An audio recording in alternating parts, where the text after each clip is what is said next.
Bendiciones para todas las personas que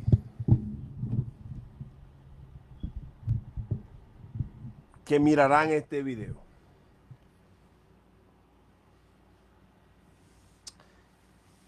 Espero no ser molesto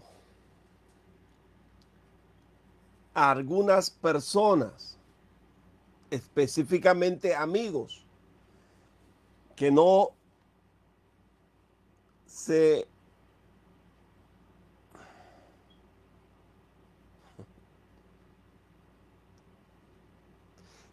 identificarán con esta pieza que trato de explicar o trataré de explicar.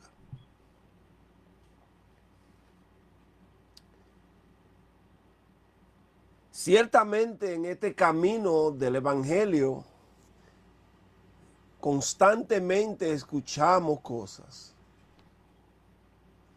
que realmente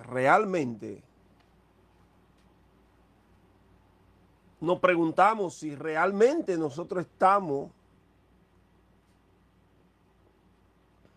practicando o viviendo en un evangelio real, o si realmente lo que hemos hecho es cambiar de nombre, llamarnos evangélicos y seguir practicando las cosas que practicábamos antes de llegar al reino.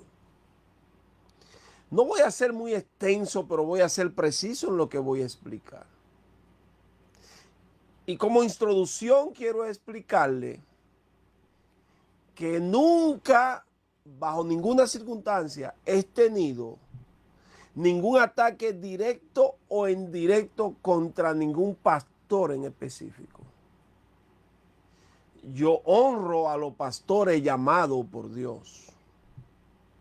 Y en las plataformas que dirijo como administrador de algunos grupos de WhatsApp y de Facebook, siempre le pido a las personas que participan, a mis estudiantes, a mis seguidores, que tengan una honra especial hacia los pastores. Siempre lo hago.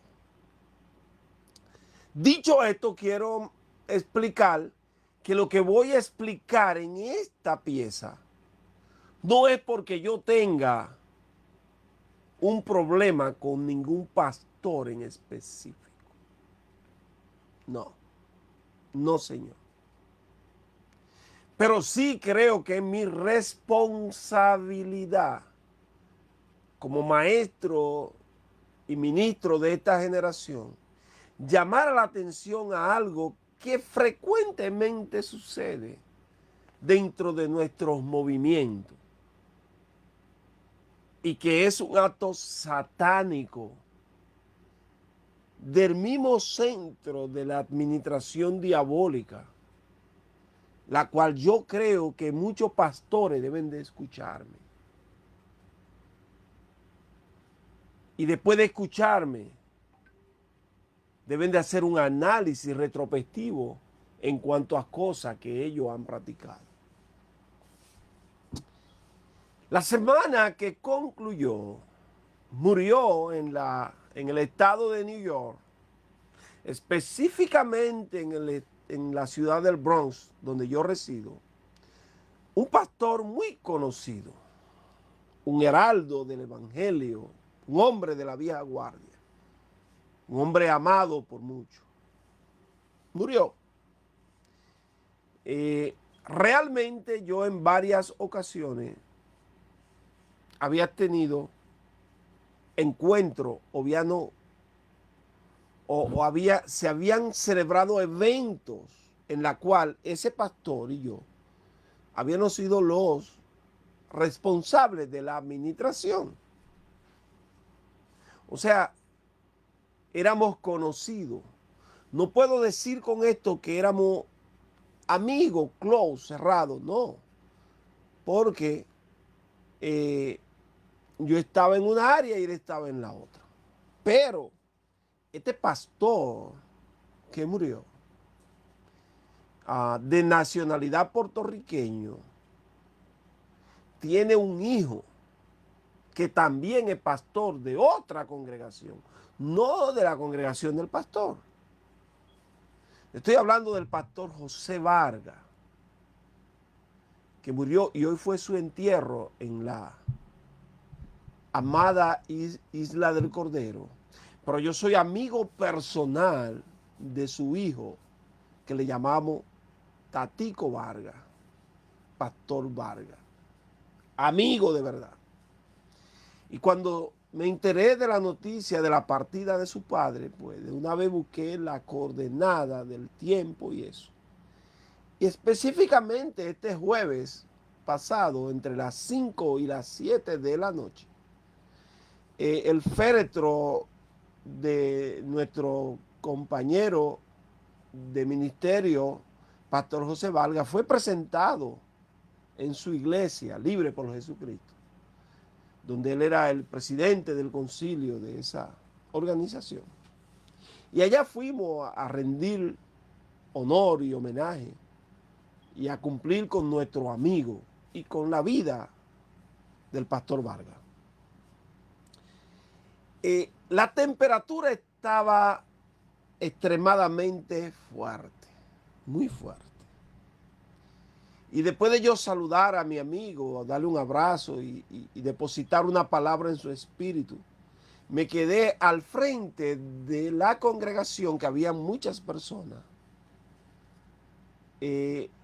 observando el panorama y cómo se estaban desarrollando las cosas. Porque entrar para adentro iba a tocar alguna fibra al ver el cadáver, el féretro de mi amigo. Iba a tocar alguna fibra que yo no quería que fueran tocadas. Pero me quedé al frente, en la acera del templo. Y de repente salió un pastor salió de la nave de la iglesia y se colocó a 3 metros de distancia de donde yo estaba. Luego llegó otro pastor, no sé si vino, si salió del templo o llegó, no sé de verdad porque no lo vi. Y estos 2 pastores al lado mío iniciaron una conversación muy interesante, que es de la cual yo le quiero hablar. Pero para hablarle de eso tenía que explicarle a usted dónde yo estaba, la razón por la cual estaba ahí.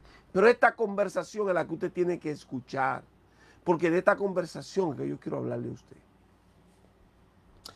El último pastor en llegar, después de los saludos protocolares que se hacen cada pastor, y se preguntan por la esposa, por los hijos, se preguntan por todo.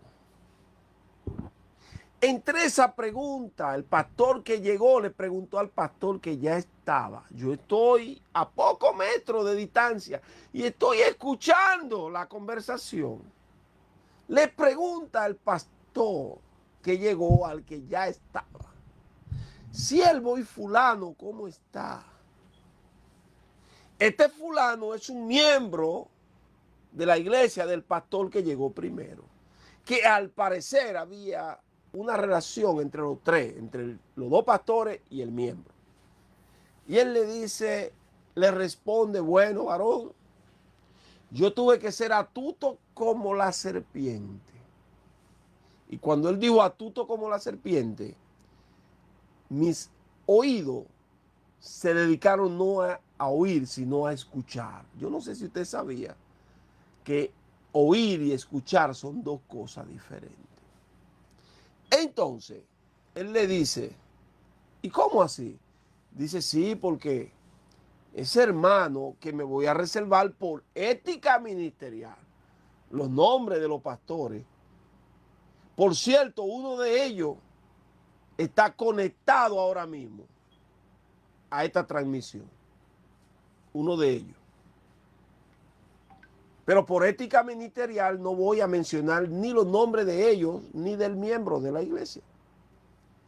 Él le dice: este joven se convirtió en un dolor de cabeza para la iglesia. Y él le pregunta: ¿y en qué sentido? Dice: bueno, él todo lo criticaba. Cuando yo predicaba, siempre se encontraba que le faltaba algo al mensaje. Siempre se encontraba que yo criticaba en el mensaje, que yo hacía ciertas cosas. Y lo último que entró, que es lo cual yo no le permito ni a él ni a nadie, es a cuestionar la finanza de la iglesia. Él quería que yo entregara un informe trimestral o cada 6 meses de la entrada y salida de la iglesia. Y eso, si él no es pastor, él no sabe cómo se maneja la iglesia. Él no sabe los problemas que nosotros tenemos para pagar los biles y para sustentarnos nosotros, para él venir con esa sinvergüenzada, estar preguntando que él quiere que se le dé un informe a la iglesia. Pues yo sufrí mucho con esos atropellos que este joven constantemente hacía y la cosa que criticaba. Llegó un momento en que él todo lo criticaba dentro de la congregación. Y fue entonces cuando el Señor me iluminó. Se está diciendo el pastor, primero que se le preguntó por un miembro. El Señor me iluminó con algo. Y yo simplemente lo puse en ejecución.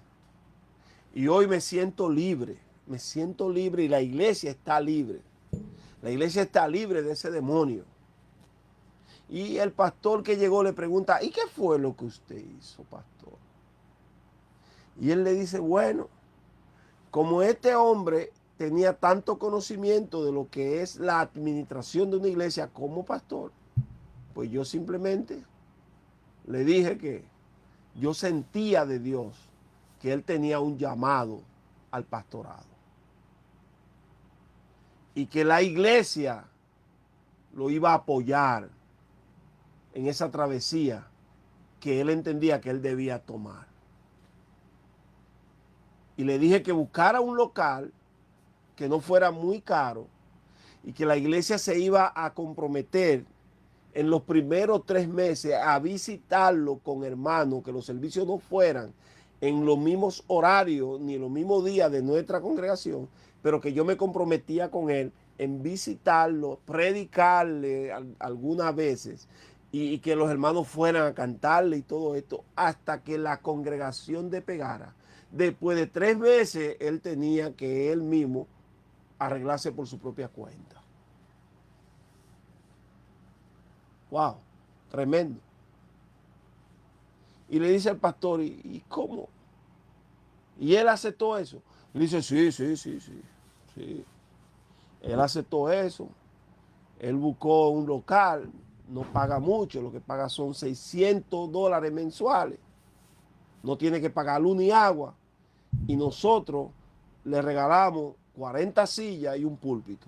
Y él ahora es pastor y se está gozando. Es pastor y se está gozando. Pastor, ¿y qué tiempo han pasado de eso? Dice, ya han pasado 6 meses. Sí. ¿Y qué pasó después de los 3 meses? No, ya él se la está arreglando por él mismo. Tiene como 12 miembros y entre esos 12 miembros y él nos reúnen para los gastos del templo, pero él está haciendo un gran esfuerzo y él está cubriendo todo. Ya nosotros estamos desconectados de él, no tenemos que ver con nada de él, no tenemos que pagarle nada ni nada. Fue el momento entonces que el maestro entró en acción y les pregunta, varón, con el mayor respeto que ustedes se merecen, yo puedo hacer una pregunta en esta interesante conversación. Y el pastor que llegó, no el criminal, el que llegó, dice, pero claro que sí. Digo, yo soy el hermano Polanco. Dice, oh, ¿del maestro Polanco? Digo, sí. Y me interesó mucho la conversación que ustedes estaban llevando. Y me volteo al pastor criminal, al delincuente, y le digo, varón, ¿y usted cree que esa acción que usted hizo es aprobada por el cielo? Y me dice, claro que sí. Nosotros los pastores somos los que estamos llamados a preparar y a enviar a los ministros al ministerio. Nosotros somos los que tenemos el aval para nosotros señalar quién es el que va a hacer y el que no va a hacer. Dios nos ha dado esa autoridad. Y lo que usted escuchó, que no estaba supuesto a escucharlo, dije, no, espérese un momento. Si yo no estaba supuesto a escucharlo, usted tenía que haberlo dicho en otro lugar, no donde yo estaba, porque si usted se da cuenta, usted fue que llegó y se estableció donde yo estaba. No, pero eso no tiene importancia, no tiene importancia. Pero sí, yo sentí de Dios que él tenía que salir de la iglesia y yo sentí también que Dios me dirigió para eso. Ahora nosotros estamos en paz. Y le dije, no más pregunta, pastor, tenga paz, siga con su paz. Yo quiero hoy llamarte a una reflexión a ti, como pastor. Es muy posible, ponga atención a esto, es muy posible que Dios haya usado a otros pastores para señalarle el ministerio pastoral a algún joven o a alguna persona en específico. Pero hay que tener cuidado bajo las condiciones que nosotros hacemos esto. Yo sé y entiendo que hay ministros y que hay hermanos que son difíciles en las congregaciones. Pero si tú sabes que cuando tú le designa o le aplica un ministerio pastoral a una persona, sin esa persona ser llamado por Dios, tú sabes el daño que tú estás haciendo. Tú sabes el daño que le está haciendo a las personas que vayan a congregarse a esa congregación. ¿Usted sabe de qué estamos hablando? ¿Cómo es posible que porque una persona cuestione las cosas incorrectas que tú hagas, tú vas a decir, te va a inventar una mentira, decir que Dios te habló o que Dios te dirigió para decirle que Él tiene un llamado al pastorado? Desde el jueves en adelante hasta hoy es que yo entiendo a uno de los heraldos del Evangelio del estado de Nueva York, a mi amigo David Mercado, que David Mercado siempre está insistiendo que hay un llamado pastoral de Dios y hay un llamado pastoral de los hombres y que hay un llamado pastoral de las circunstancias. Este pastor, si se le puede llamar pastor, es un irresponsable. Y yo sé que el pastor que está presente, que lo vi que entró, que fue quien tuvo la conversación con él, le va a hacer que él le llegue este video. Usted es un irresponsable, usted es un falta de respeto, usted no tiene ética, usted no tiene llamado, usted es un criminal, hermano. Decir que Dios le está a usted mostrando que un hermano tiene el llamado al pastorado porque ese hermano le cuestione, porque ese hermano le exija, porque ese hermano critique. Usted es un criminal. Usted es un criminal. Usted es un delincuente, pastor. Usted es un pastor delincuente. Y eso que usted ha hecho, lo que me dice a mí es que usted nunca ha tenido un llamado al pastorado. Porque un pastor que se respete, un pastor que haya tenido un verdadero llamado de Dios al pastorado, jamás actuaría de esa forma. Y es muy posible que haya muchos pastores, entre comillas, hoy pastoreando bajo esta misma consigna de que cuando el hermano en la iglesia tiene un comportamiento no muy adecuado conforme a lo que yo espero que tengan los demás hermanos, entonces para sacarlo de la congregación, entonces yo lo invito a él a que abra una obra, que tenga un campo blanco, etcétera. Usted es un delincuente. Usted es un delincuente con el nombre de pastor. Usted no es pastor. Es muy posible que ese hermano que le esté exigiendo a usted o que lo esté criticando a usted sea una pieza clave del Eterno para que usted no cometa las atrocidades que usted comete. Es muy posible. Y es cierto, y estoy consciente que hay hermanos que son difíciles. Hay hermanos que son difíciles de manejar. Hay hermanos que son difíciles de guiar. Hay ovejas que son imposibles. Pero en eso es que se prueba de verdad el llamado tuyo pastoral. Tu llamado pastoral no es solamente con aquella oveja que todos te dicen, sí Señor, amén, así sea. A ti te llamaron a pastorear para pastorear los lobos, para pastorear las ovejas, para pastorear los ovejos, para pastorear a todo aquello que aceptan el plan de redención de Jesús. Y el panorama de cada miembro de la iglesia es diferente. La formación que tuvo aquella persona antes de venir al evangelio, antes de arrepentirse, antes de entrar al reino, al redil, va siempre a hacer efecto dentro del movimiento a la cual él llegue. Es tu deber, es tu responsabilidad investigar, hablar con esa persona y buscar en el fondo cuál fue la formación, cuál fue la preparación que él tuvo antes de venir al reino. Quizá con una simple conversación tú te ganes ese hombre realmente para el reino y no lo veas como un enemigo de tu obra, como un enemigo de tu empresa, como un enemigo de tu negocio. Porque hay personas que creen que el pastorado es un negocio, es una empresa. Pastor, con el mayor respeto que usted se merece. Tenga cuidado si Dios no le ha hablado a usted señalarle un ministerio pastoral a ninguna oveja.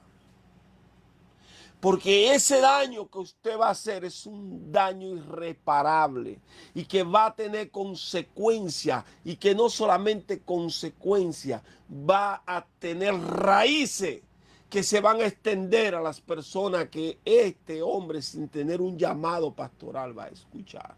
Sin tener un llamado pastoral van a estar bajo la cobertura de este pastor, entre comillas.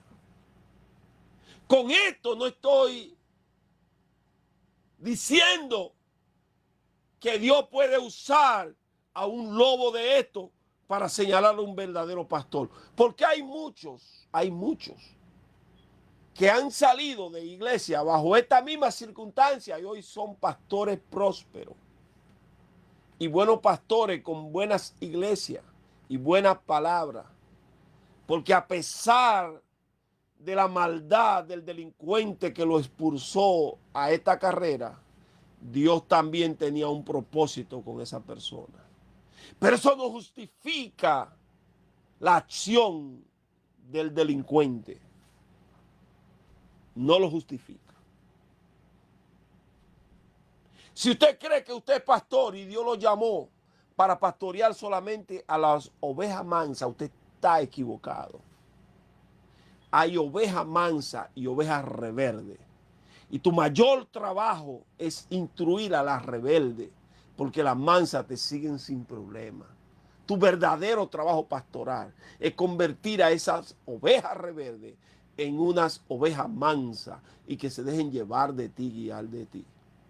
Pero cuando tú con altimaña, delincuencia, con trama, tú la sacas de tu redil y la mandas para que fracasen en un ministerio pastoral que nunca Dios lo ha llamado a ellos, el castigo para ti es peor que el de Judas Iscariote.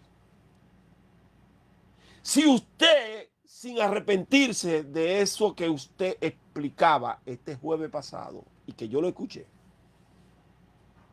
si usted, Dios decide salvarlo a usted, Dios tendrá que pedirle perdón al hombre rico y a Judas Iscariote. Porque usted es tan malo y tan delincuente como ellos. Dios le bendiga. Shalom.